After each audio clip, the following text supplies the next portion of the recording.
Salut Team Renard et bienvenue sur la chaîne Dr Smiling Fox. Je m'appelle Chiara et aujourd'hui on va découvrir ensemble comment est faite une dent humaine. À la fin de la vidéo, si elle vous a plu, n'hésitez pas à liker, à partager et à vous abonner pour m'aider à faire connaître la chaîne. Vous les voyez tous les jours, elles font partie de votre corps et parfois certains d'entre vous les mettent à rude épreuve en faisant ça par exemple. Mais, breaking news, les dents ne servent pas à décapsuler les bières, non, elles ont bien d'autres fonctions. D'abord, mastiquer les aliments, les réduire en bouillie et les mélanger à la salive. Ce qui correspond en fait à la première partie de la digestion avant même que le bol alimentaire n'ait atteint votre estomac. Ensuite, elles permettent également de moduler les sons et servent d'appui à la langue ou aux lèvres lors de la production de certains phonèmes.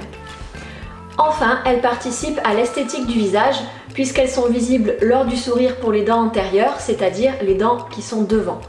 Mais attention, elles ne sont pas les seules concernées par l'esthétique puisque les dents postérieures, les plus en arrière dans la bouche, permettent de maintenir ce qu'on va appeler la dimension verticale d'occlusion ou DVO, c'est-à-dire la hauteur du bas de votre visage.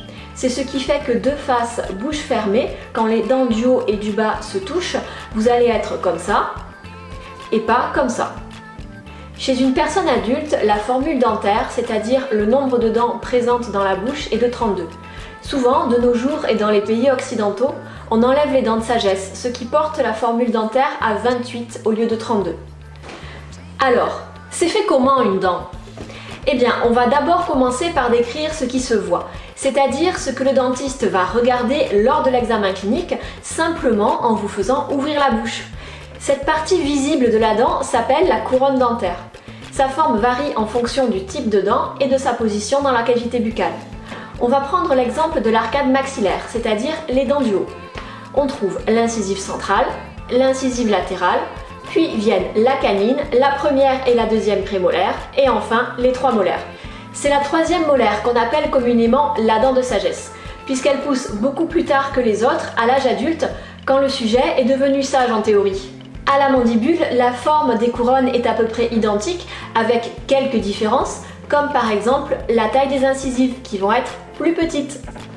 Si on pousse un peu plus loin dans la description de l'extérieur de la couronne dentaire, on peut individualiser plusieurs zones qui nous sont utiles à nous dentistes lorsque l'on souhaite désigner une partie de la dent en particulier.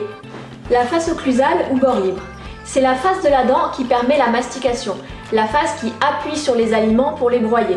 On parlera de face occlusale pour les prémolaires et les molaires et de bord libre pour les incisives et les canines.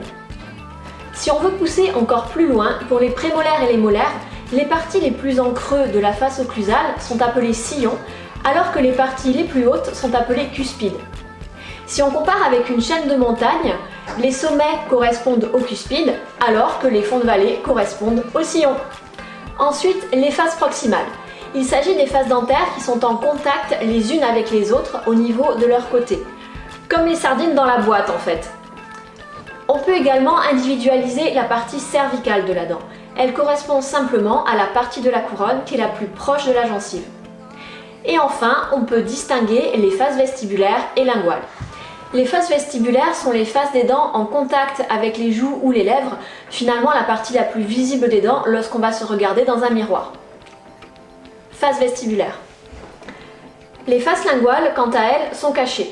Elles correspondent à la face dentaire qui va être en contact avec la langue. Au maxillaire, on parle souvent de face palatine pour désigner la face linguale. Passons maintenant à la partie invisible de la dent, la racine. La racine de la dent est enchâssée dans l'os de la mâchoire qu'on appelle os alvéolaire. C'est la racine qui permet de maintenir la dent à sa place. En effet, si la dent était simplement posée sur la gencive, sans aucun ancrage sous-jacent, vous auriez vite fait de vous retrouver complètement édenté et tousser serait vraiment extrêmement dangereux. Comme pour les couronnes dentaires, l'anatomie des racines diffère en fonction du type de dent observé. Si on reprend l'exemple de l'arcade maxillaire, les incisives, la canine et la deuxième prémolaire ont une racine unique. La première prémolaire, elle, a 2 racines. Quant aux premières et deuxième molaires, elles ont 3 racines. Pour la dent de sagesse maxillaire, c'est plus compliqué. En théorie, elle a 3 racines, mais en pratique, ces racines vont être souvent fusionnées entre elles et, de manière générale, l'anatomie radiculaire de cette dent est extrêmement variable. À la mandibule, on va observer quelques différences par rapport au maxillaire. En effet, la première prémolaire aura une racine unique, contrairement à la première prémolaire maxillaire qui en a deux. De même, au niveau des molaires, on va observer deux racines, alors qu'il y en avait trois pour les molaires maxillaires. Bien sûr, je parle là de l'anatomie radiculaire qui est la plus fréquemment rencontrée. Mais on peut observer de nombreuses variations, comme par exemple des incisives ou des canines bifides, c'est-à-dire ayant deux racines au lieu d'une. Certaines racines peuvent également être fusionnées, comme sur certaines molaires par exemple. Et à l'intérieur, c'est fait comment une dent? La partie la plus externe de la couronne dentaire, celle que vous voyez en ouvrant la bouche et que vous pouvez toucher, s'appelle l'émail. Elle est plutôt blanche et transparente. Au niveau de sa composition, l'émail ressemble à l'os, en plus dur et en plus minéralisé. En fait, l'émail c'est la partie la plus minéralisée du corps humain et elle ne comporte ni nerfs ni vaisseaux sanguins. On peut voir l'émail comme une couche de protection de la couronne dentaire, comme une armure. Attention, l'émail n'est pas réparti de façon uniforme sur la couronne dentaire. L'épaisseur maximale de la couche améllaire se trouve au niveau des bords libres et des cuspides, soit la partie de la dent qui sert à la mastication. Tandis que l'épaisseur minimale est située au niveau du collet, c'est-à-dire la partie la plus proche de la gencive. La racine, elle, n'est pas recouverte d'émail mais de sément. Il s'agit d'une structure moins épaisse et moins dure, mais aussi plus jaune en général, comparée à l'émail. Sous l'émail et le sément, on trouve la dentine.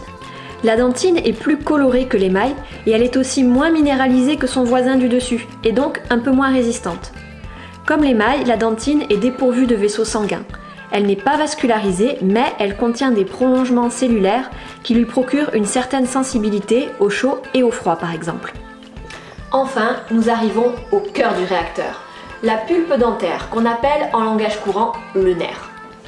La pulpe dentaire est richement vascularisée et innervée.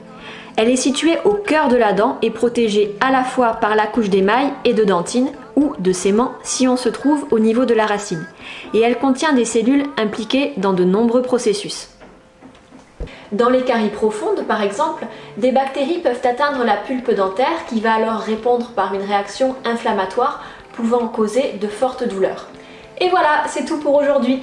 Merci de m'avoir suivi et j'espère vous avoir appris de nouvelles choses concernant vos dents.